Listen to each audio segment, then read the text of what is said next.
Hello friends, আজ আমি আবার একটি নতুন গল্প নিয়ে ফিরে এলাম। ভূতের গল্প। গল্পটি উত্তর কোরিয়াতে অবস্থিত একটি বাড়িকে ঘিরে একটি রহস্য দানা বেঁধে আছে। অনেকেই তাকে বলে পোড়া ভূতের বাড়ি, অনেকেই বলে অভিশপ্ত। এর পিছনের ঘটনা তুলে ধরছি। ওই বাড়িতে ভাড়া থাকতো একজন সরকারি কর্মজীবী। লোকটা তার স্ত্রী এবং এক মেয়েকে নিয়েই তাদের পরিবার ছিল। একদিন খুব রাতে পার্টি করে বাসায় আসার পর লোকটা এবং তার পরিবারের সবাই ঘুমাতে চলে যায়। তাদের অসতর্কতায় চুলা থেকে প্রথমে লিভিং রুমে আগুন লাগে এবং পরে দ্রুত সেই আগুন বেডরুমে ঢুকে পড়ে। রাতে ঘটার কারণে কেউ তাদের সাহায্য করতে পারেনি। ফায়ার ব্রিগেড আগুন নেভানোর পর পুড়ে কঙ্কাল হয়ে যাওয়া 3টি লাশ উদ্ধার করে। ঘটনা ঘটা শুরু করে এরপর থেকে। সেই বাড়িতে প্রায় 1 বছর পর নতুন ভাড়াটে আসে। কয়েকদিন পর থেকে তারা অভিযোগ করতে থাকেন যে বাড়িতে নাকি সন্ধ্যার পর থেকেই ছাই উঠতে দেখা যায়, পোড়া ছাই।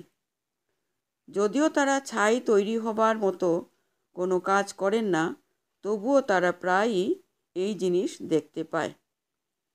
মাঝে মাঝে স্বচ্ছ সাদা জিনিসপত্র, যেমন তোয়ালে, সাদা শার্ট, প্যান্ট, এর মধ্যে কালো কালো ছোপ পাওয়া যায়। ছোপগুলো অনেকটা হাতের আকৃতির এবং তার আশেপাশে ছড়িয়ে ছিটিয়ে থাকে ছাইয়ের গুঁড়া। মানুষের মধ্যে আতঙ্ক দানা বাঁধতে লাগলো। তবে কি ফিরে এলো সেই লোকটা এবং তার পরিবার? এবার কি তবে অতৃপ্ত আত্মা হয়ে ফিরে এলো নিজেদের ঘরে? ঘটনাটি মারাত্মক রূপ নেয় যখন সেই ফ্ল্যাটের এক লোক কিছু একটা প্রত্যক্ষ করে।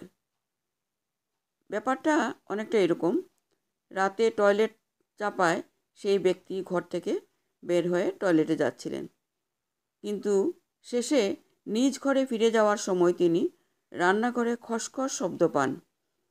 ঘরের লাইট নিভানো ছিল, কারেন্টের অপচয় রোধ করার জন্যই হয়তো। তিনি ভাবলেন বেড়াল হতে পারে।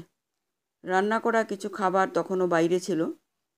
উনি তাই বিড়ালটাকে তাড়িয়ে দেবার জন্য রান্নাঘরে উকি দিলেন। উকি দিয়েই ভয়ে জমে গেলেন তিনি। রান্নাঘরে ঠিক তাকের পাশে 3টি ছায়ামূর্তি দাঁড়িয়ে আছে। দাঁড়িয়ে না, ঠিক মাটির উপর ভেসে আছে, অথবা খুব লম্বা, কারণ উনার চেয়ে সেগুলোর উচ্চতা অনেক বেশি ছিল। দেখার সাথে সাথে তিনি চিৎকার দিয়ে অজ্ঞান হয়ে যান। বাড়ির লোকজনের সেবায় উনার জ্ঞান ফিরলে উনি সব কথা খুলে বলেন। সাথে সাথে সবাই মিলে রান্নাঘরে যান এবং দেখতে পান তাকের উপর একসাথে অনেকগুলো ছাই স্তূপ হয়ে পড়ে আছে।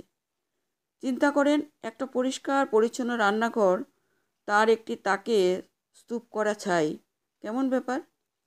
সেই থেকে আতঙ্ক ছড়িয়ে পড়ল পুরো এলাকায়। অনেকেই বাড়িটিকে ভূতুড়ে বাড়ি আখ্যায়িত করলেন। বাড়ির মালিকও ভয় পেয়ে বাড়ি বিক্রির চেষ্টা করতে লাগলেন। এর মাঝে একদিন বাড়িতে নাইট ভিশন ক্যামেরা লাগান এক এলাকার কয়েকজন কৌতূহল ব্যক্তি।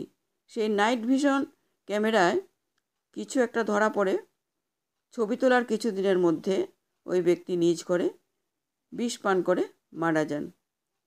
এর মাঝে কোনো যোগসাজশ আছে কি? এই ঘটনা নিয়ে অচিরেই একটি ছবি বানানো হবে কোরিয়াতে।